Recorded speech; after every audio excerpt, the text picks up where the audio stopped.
Good evening. We begin tonight with a truly seismic development out of the Middle East, one that has sent shockwaves across the globe.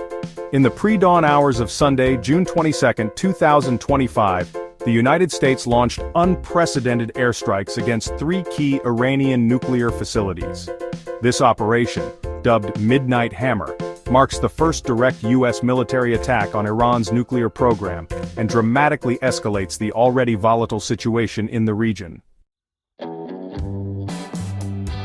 Thank you. The Pentagon today confirmed details of Operation Midnight Hammer, a highly coordinated and meticulously executed series of strikes that targeted Iran's Fordow, Natanz, and Isfahan nuclear sites.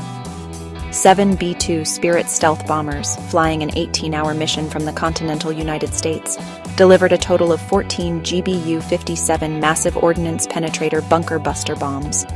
This marks the first operational use of these powerful 30,000-pound munitions, designed to penetrate deeply buried, hardened targets like the Fordow facility.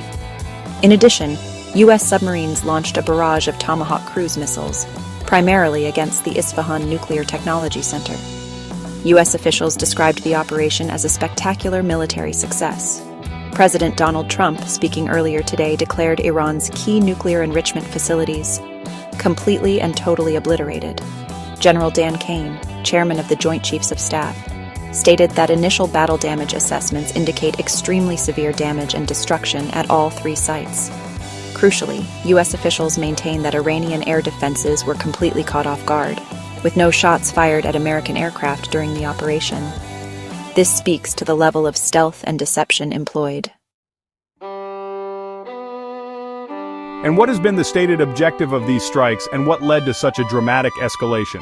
The Pentagon asserts the strikes were a precision operation to neutralize the threats to our national interests posed by the Iranian nuclear program and in support of the collective self-defense of U.S. troops and our ally, Israel.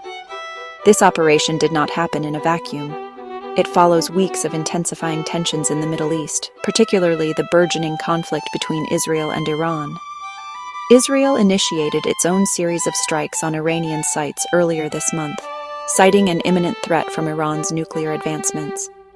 For years, the U.S. and Israel have expressed grave concerns about Iran's nuclear program, which has seen accelerated uranium enrichment since the U.S. withdrawal from the 2015 nuclear deal.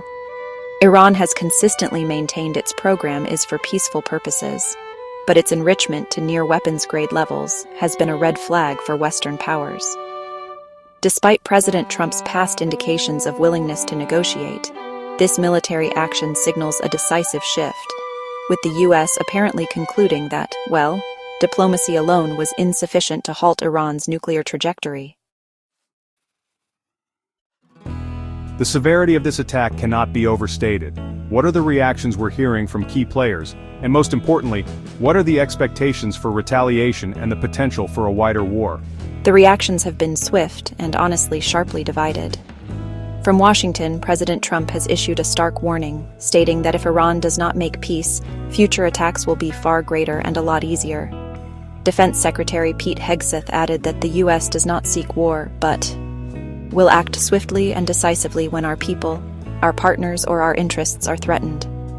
Iran has vehemently condemned the strikes as a grave violation of international law and the Nuclear Non-Proliferation Treaty. Tehran has threatened everlasting consequences, with a government spokesperson indicating that all options are on the table. Sources close to the regime suggest potential retaliation could include targeting U.S. positions in the region and continued strikes against Israel. Israel's Prime Minister Benjamin Netanyahu lauded President Trump's strength, saying, "First comes strength, then comes peace." And tonight, President Trump and the United States acted with a lot of strength. The international community is largely expressing alarm. The E3 nations, the United Kingdom, Germany, and France, have called for Iran to engage in negotiations but also reaffirmed their position that Tehran should never be allowed to develop a nuclear weapon. United Nations officials have warned of a growing risk that this conflict could rapidly get out of control, with catastrophic consequences. The immediate expectation is for Iranian retaliation. This could take various forms: attacks on U.S. military bases or personnel in the region, attempts to disrupt shipping in the vital Strait of Hormuz, or increased proxy attacks through groups like Hezbollah and the Houthis. The possibility of a full-scale regional war is now a very real concern for many. Oil markets are already showing volatility, bracing for potential disruptions to global supply chains. This is a developing story, and the world is, frankly, holding its breath to see Iran's response. Back to you. A truly precarious situation. We will continue to follow developments closely throughout the evening. Stay with us for more on this breaking story.